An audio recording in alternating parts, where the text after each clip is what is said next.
Hello everyone, welcome to study channel. This is Savita Devtiya. NEET की counselling में आपको security money submit करते समय कुछ बातों का ध्यान रखना होगा। ठीक, नीट की काउंसलिंग आज से आपकी स्टार्ट है। ठीक है, आपकी ऑल इंडिया कोटा की काउंसलिंग स्टार्ट है। आपके पास दो ऑप्शन है, या तो फिर आप एमबीबीएस, बीडीएस और बीएससी नर्सिंग के लिए गवर्नमेंट कॉलेज अप्लाई कर सकते हो। सेकंड ऑप्शन है आपके पास, या फिर आप गवर्नमेंट कॉलेज या डीम यूनिवर्सिटी दोनों अप्लाई कर सकते हो।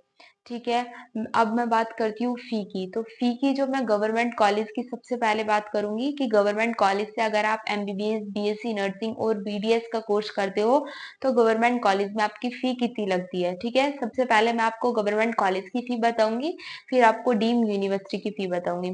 ठीक है, जो मैं आपको फी बता रही हूँ वो गवर्नमेंट कॉलेज की फी है। अगर आप जर्नल, ईडब्ल्यूएस और ओबीसी कैटेगरी से बिलोंग करते हो तो आपकी 1000 रजिस्ट्रेशन की फी है, और ये फी कभी भी आपकी रिफंड नहीं होगी। भले ही आप कितनी भी कोशिश कर लो कि हमारी फी रिफंड हो जाए, लेकिन ये फी आपकी रिफंड नहीं होगी। रजिस्ट्रेशन फी आपकी कभी रिफंड नहीं होती। अगर आप जर्नल, ईडब्ल्यूएस और ओबीसी कैटेगरी से हो तो आपकी रजिस्ट्रेशन फी 1000 है, और ये रिफंड नहीं होगी। मैं दोबारा भी बता रही हूँ कि रजिस्ट्रेशन फी आपकी कभी भी रिफंड नहीं होगी। ठीक है, अगर आप एससी और एसटी और पीडब्ल्यूडी कैटेगरी से बिलोंग करते हो तो आपकी 500 रुपए है रजिस्ट्रेशन फी, ये भी आपकी रिफंड नहीं होगी। ठीक है, रजिस्ट्रेशन फी आपकी कभी रिफंड नहीं होगी, और ये आपकी गवर्नमेंट कॉलेज की रजिस्ट्रेशन फी है। ठीक है, इसके अलावा आपको सिक्योरिटी मनी भी देनी पड़ती है। जैसे कि अगर आपको कोई कॉलेज अलॉट हुआ और आपने एडमिशन नहीं लिया, आपने उस कॉलेज में एडमिशन नहीं लिया, वो कॉलेज छोड़ दिया कि हम इसमें एडमिशन नहीं ले रहे, हमें ये कॉलेज अच्छा नहीं लग रहा, तो आपको सिक्योरिटी फी देनी होती है। तो सिक्योरिटी फी अगर आप जनरल, ईडब्ल्यूएस और ओबीसी कैटेगरी से बिलोंग करते हो तो आपको 10,000 सिक्योरिटी फी देनी पड़ेगी। ठीक है, ये आपकी रिफंड हो जाएगी अगर आपको कॉलेज नहीं मिलता है। अगर आप कॉलेज अलॉट हो रहा है और आप एडमिशन नहीं ले रहे हो तो फिर आपको ये रिफंड नहीं होगी, फिर आपको ये सिक्योरिटी फी देनी ही होगी। अगर आपको कॉलेज अलॉट नहीं होता है, आपको कॉलेज नहीं मिल रहा है, तो ये फी भी आपकी रिफंड हो जाएगी। ठीक है, बट आपकी रजिस्ट्रेशन फी, मैं आपको दोबारा बता रही हूँ कि रजिस्ट्रेशन फी कभी भी रिफंड नहीं होगी। सिक्योरिटी फी आपकी रिफंड हो जाएगी अगर आपको कोई कॉलेज नहीं मिलता है। ठीक है, अगर आप जनरल, ईडब्ल्यूएस, ओबीसी कैटेगरी से हो तो आपकी सिक्योरिटी फी 10,000 लगेगी। अगर आप ओबी वो सॉरी एससी और एसटी कैट और पीडब्ल्यूडी कैटेगरी से बिलोंग करते हो तो आपकी 5,000 आपकी सिक्योरिटी फी लगेगी। ये आपकी रिफंड हो जाएगी, बट आपकी रजिस्ट्रेशन फी रिफंड नहीं होगी। ठीक, ये था आपके गवर्नमेंट कॉलेज की फी। अब मैं बात करती हूँ डीम यूनिवर्सिटी की फीस। डीम यूनिवर्सिटी का मतलब ना तो वो पूरी तरीके से गवर्नमेंट है और ना ही पूरी तरीके से वो प्राइवेट है। सेमी यूनिवर्सिटी से फीस ज्यादा लगती है डीम यूनिवर्सिटी में। ठीक है, तो अगर डीम यूनिवर्सिटी की बात करें तो आपकी रजिस्ट्रेशन फी है, अगर आप इसमें ऑल कैटेगरी के लिए है, आपकी 10,000 फी। ठीक है, अगर आप जर्नल, ईडब्ल्यूएस, ओबीसी या फिर आप PWD, SC, ST all category के लिए आपकी 10,000 है, और आपकी सिक्योरिटी मनी आपकी 2 लाख है।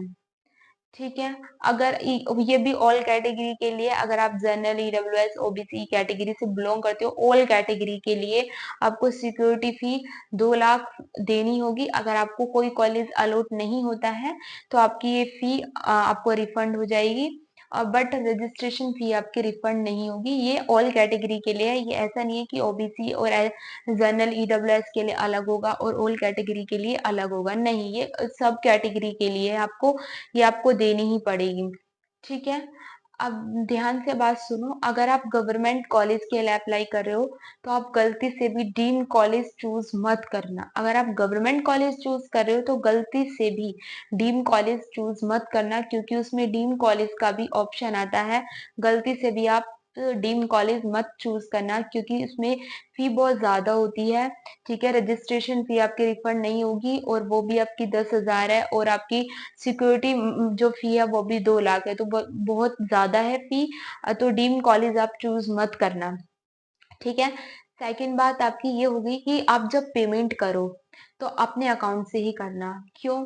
क्योंकि अगर आप किसी और के अकाउंट से करते हो तो आपकी जो रिफंड फी आएगी वो उसी के अकाउंट से आएगी ना, जिसके अकाउंट से आपने फी पेमेंट करा है तो उसी के अकाउंट में ही आएगी। फिर आप सोचते रह जाओगे कि हमारी रिफंड फी नहीं आई है, और रिफंड फी आपकी 1 आध 2 महीने बाद आती है। तो आप सोच समझ कर किसी और के अकाउंट से पेमेंट मत करना, अपने ही अकाउंट से पेमेंट करना, या तो फिर आपका खुद का अकाउंट होना चाहिए, या फिर आपके मम्मी-पापा या फिर भाई-बहन, आप उनके किसी भी अकाउंट से आप पेमेंट कर सकते हो, बट किसी ऑनलाइन सेंटर से आप पेमेंट मत करना, क्योंकि फी उनके ही अकाउंट में आएगी। ठीक है? अपने खुद के अकाउंट से ही आप अ, वो करना फी पेमेंट, ठीक है? अगर आप बीएससी नर्सिंग के स्टूडेंट और बीएससी नर्सिंग करना चाहते हो तो आप ये ऑल इंडिया काउंसलिंग में पार्टिसिपेट ज़रूर करना, ठीक है? आई होप आपको अच्छे से बात समझ में आई होगी। फिर भी आपको अगर कोई डाउट्स या फिर कोई कमेंट्स है तो आप प्लीज़ कमेंट्स में मेंशन कर दीजिए, मैं आपका आंसर दे दूँगी, ठीक है? Okay bye, take care.